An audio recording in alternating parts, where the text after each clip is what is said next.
Stock market क्यों गिरा आज, इसके बारे में बात करने वाले। यस, आई नो दैट कि lot of people were waiting और are waiting for this video. तो मैंने सोचा चलो ये वीडियो आज बना देते हैं। वैसे अभी तक मार्केट बंद नहीं हुआ है, बट आज जिस तरीके से माहौल बना हुआ है मार्केट ऐसा ही रहेगा फॉर द होल डे। ये ऐसा अभी तो लग रहा है, मतलब अभी जब मैं ये वीडियो बना रहा हूँ अराउंड 2:30 बजे है। तो तब तो 1500 पॉइंट से सेंसेक्स डाउन है, 430 पॉइंट से निफ्टी डाउन है। तो इसके पीछे के रीजंस क्या है ये समझने की कोशिश करेंगे।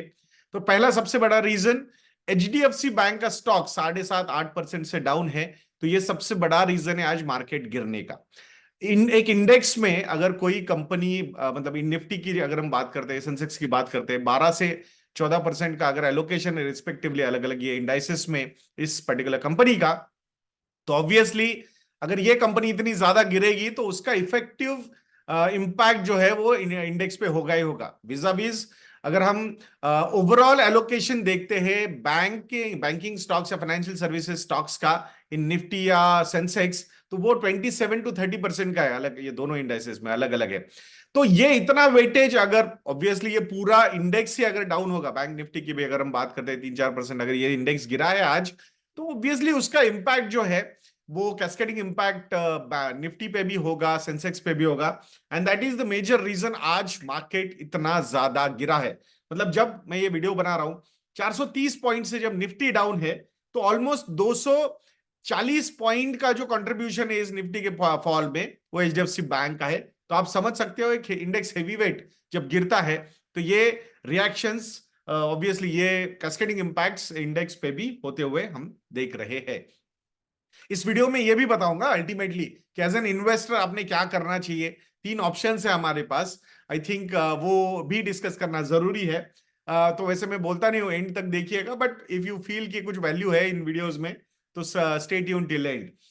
दूसरा रीजन है डिक्लाइन इन एशियन मार्केट्स। तो एशियन मार्केट्स में सबसे बड़ा प्रॉब्लम क्या हुआ, आज 2% से चाइना का मार्केट डाउन है। चाइना के Q4 के जो जीडीपी के नंबर्स आए 5.2% से जीडीपी ग्रो हुआ है, बट ये एस्टिमेट से नीचे आया है नंबर, एंड दैट्स व्हाई वहां पे चाइनीज मार्केट भी गिरे। तो उसका कैस्केडिंग इंपैक्ट जो है ओवरऑल हर जगह पे हुआ है कल। तीसरा रीजन वो है यूएस की 10 ईयर जिसे यील्ड इज अबव 4% नाउ, 4.07% पे ये यील्ड जा चुकी है। और हम हमेशा बोलते हैं जब बाहुबली ऊपर चली जाती है, अब बाहुबली यील्ड है ये, तो ऑब्वियसली उसका impact, negative impact equity markets पे होगा ही होगा। And that's what is happening. ऐसा क्या हो गया यस्टरडे, तो जो पेस ऑफ रेट कट्स है वो बहुत ज्यादा एग्रेसिव नहीं रहेगा। ये फिर से डिस्कशन शुरू हो चुके हैं यूएस इकोनॉमी में। ये सारी चीजें सीसॉ बैटल्स चलते रहेंगे। I think enough data points are there to confuse you, so वो चलते रहेंगे। आई थिंक इसीलिए जब एंड में देखिएगा इस वीडियो का कि मैं उस पर बताऊंगा कि बिहेवियर मैनेजमेंट ये एस्पेक्ट बहुत इंपॉर्टेंट होने वाला है आने वाले समय में। सो ऑब्वियसली 4% के ऊपर 10 ईयर जिसे गिल्ड यूएस की जाना, ये एक इंपैक्ट निगेटिव रहा। सिमिलरली डॉलर और ज्यादा मजबूत होना, ये भी ओवरऑल इंपैक्ट इमर्जिंग मार्केट्स पे होता है, तो वो भी कहीं ना कहीं थोड़ा बहुत प्ले आउट हुआ है। चौथा रीजन, वैसे अभी तक ज्यादा करेक्शन हमने small and mid cap space में नहीं देखा है। आज भी 1-1.25% से ही ये इंडेक्स डाउन है। तो compare to Sensex and Nifty इनका फॉल कम है, but we can not ignore last 1 year में small caps have given 50-60% returns, mid caps have given between 40-50% returns. ये extraordinary returns and you should not expect similar kind of returns for a longer horizon. So वहां पे कहीं ना कहीं rationality आना ये भी जरूरी है। वो फॉल अगर होगा तो वो और ज्यादा लीथल हो सकता है compare to Sensex and Nifty, ये भी समझना उतना ही जरूरी है। So I think overall market में एक जो रिटर्न्स हमने लास्ट 1 ईयर में देखे हैं वो फेनोमिनल रिटर्न है। 50-60% into small caps, 40-50% into mid caps, 21%, 20-21% into large caps. I think these are phenomenal numbers to see. और ये numbers repeat होंगे in the shorter duration of 1 year, 2 year. अगर आपको ऐसा लग रहा है तो मुझे लगता है कहीं ना कहीं आपको आपके रैशनल थॉट प्रोसेस को वापस लाना होगा। ये इरेशनैलिटी मार्केट में फिर से दोहराई जाएगी ऐसा नहीं लगता है। ऐसा that's what I feel, that's what the history is suggesting to me. So let's see क्या होता है।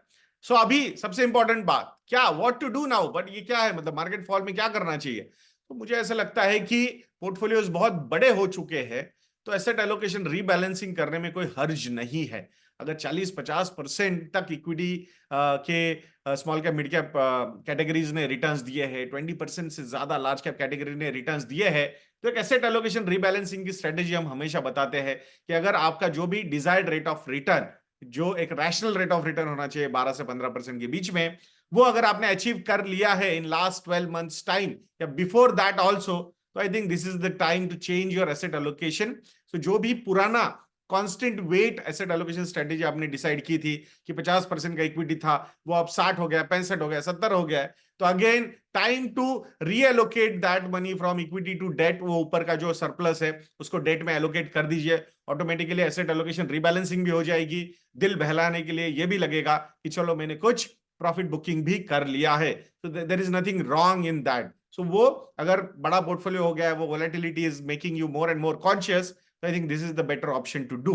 दूसरा, गोल प्लानिंग के हिसाब से अगर आप जा रहे हो, लॉन्ग टर्म फाइनेंशियल गोल्स के लिए इन्वेस्टमेंट्स किए हुए हैं और रिटर्न्स बहुत फेनोमिनल लग रहे हैं कि शॉर्ट टर्म में, तो दिल को समझाइए कि ये ऐसे रिटर्न्स नहीं आ सकते हैं।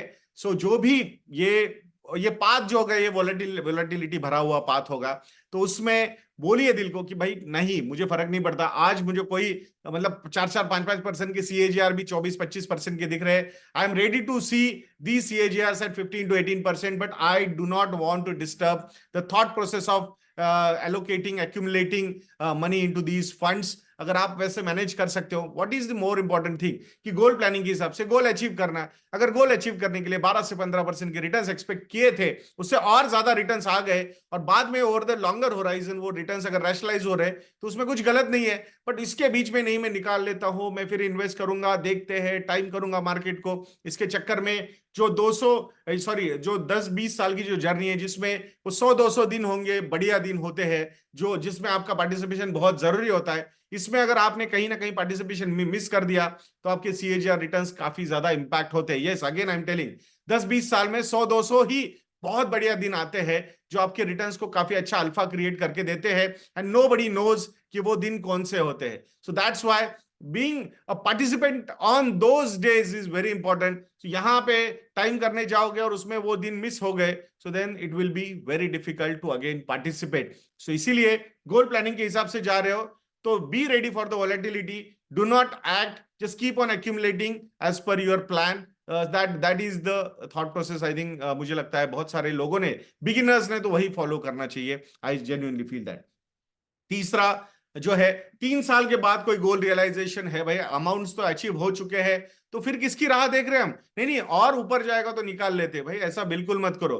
3 साल पहले 3 साल ही बचे गोल रियलाइजेशन के लिए। आपको जो भी गोल का वैल्यू था, अगर वो आपने अचीव कर लिया है, this is the time to move from equity to debt, because at the time of goal realisation अगर कुछ प्रॉब्लम हो जाता है, देन वो गोल फुलफिलमेंट का बहुत बड़ा प्रॉब्लम आ सकता है। तो ये एग्जिट का जो होता है, normally 3 years before the goal realisation you should start planning your exits. अगर वो नंबर्स अचीव होते हुए दिख रहे हैं, तो it's better to take out money from equity and park that money into fix income securities.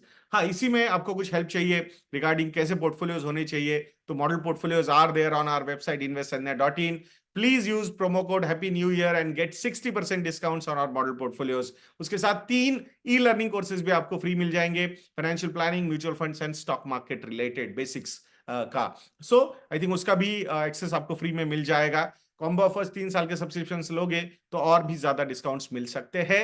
And if you want to book a one-on-one session, personal session, तो वो उसका भी एक्सेस आपको मिल सकता है। You will have to book that session. Contact details are available on our website investsanjay.in। बात कीजिए रिलेशनशिप सेल से एंड बुक द सेशन। आशा करता हूं कि ये वीडियो आपको इंफॉर्मेटिव लगा होगा। ऐसे वीडियोस के लिए चैनल पे बने रहिए, वीडियो को लाइक करना, शेयर करना और चैनल को सब्सक्राइब करना बिल्कुल मत भूलना। नेक्स्ट वीडियो में मिलते हैं। जय हिंद।